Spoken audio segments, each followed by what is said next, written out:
Imagine waking up on a warm summer morning. In the year 79 AD, the streets of Pompeii are alive. Merchants open their shops. Children run through stone alleys. But just 6 miles away, a sleeping giant begins to stir.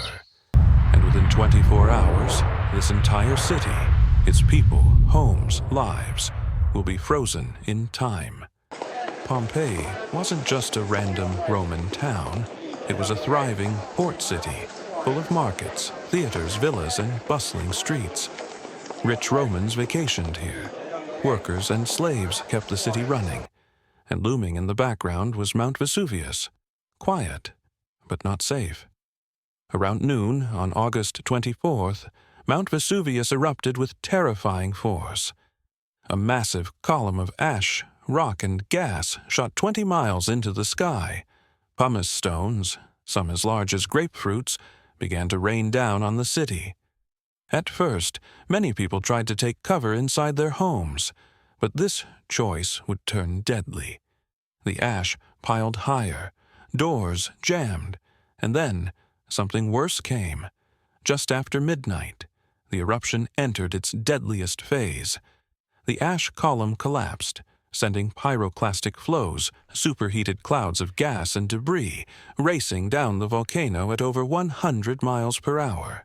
Temperatures reached up to 500 degrees Celsius, 930 degrees Fahrenheit.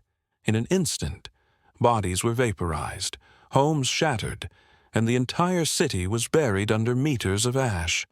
Centuries later, when archaeologists uncovered Pompeii, they made a haunting discovery: human-shaped voids in the hardened ash. The soft tissue had decayed, but the space remained. Scientists filled these cavities with plaster, and the people of Pompeii returned. We see parents shielding children, people frozen mid-run, faces caught in their final terrified moments. But just a few miles away in Herculaneum, something strange happened.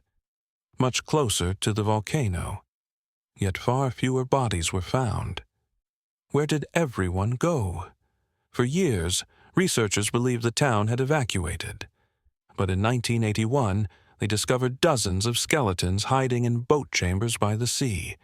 Men, women, and children, all huddled together. DNA showed many were slaves, and some weren't even from Italy.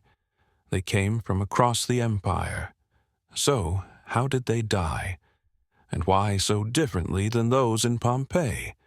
In Herculaneum, the pyroclastic flow arrived first, and fast. So fast that it vaporized bodies on the spot. Some skulls even show signs of exploded brains from extreme heat. In Pompeii, death came slower. The falling pumice trapped people. Buildings collapsed. Hours later, a surge of ash and heat overwhelmed the survivors. Today, Pompeii stands as a time capsule, a moment in Roman life frozen by tragedy. But what makes this story unforgettable isn't just the destruction, it's the humanity. The invisible people, slaves, workers, children, suddenly made visible again. And through ash and silence, their story is still being told. Pompeii's dead didn't just vanish. They became the city's storytellers, reminding us how fragile and how precious life really is. If you found this story fascinating, consider subscribing for more untold histories. Leave a comment. What surprised you most about the eruption of Vesuvius?